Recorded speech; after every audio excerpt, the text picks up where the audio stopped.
Well, hi, I am in my little kitchen again, and I wanted to show you all of these blueberries that I picked over the weekend.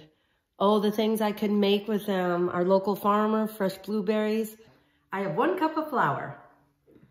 I have about a teaspoon of sugar here. 1 tablespoon and a half of baking powder. Another thing that I've really learned too is that adding the yolk, first mix it in with your wet ingredients and then adding the white part of the egg later. That will create some fluff too. Okay, I flipped them over. My pancakes are done. And I am ready to serve a hungry man. How about that? So, blueberry pancakes.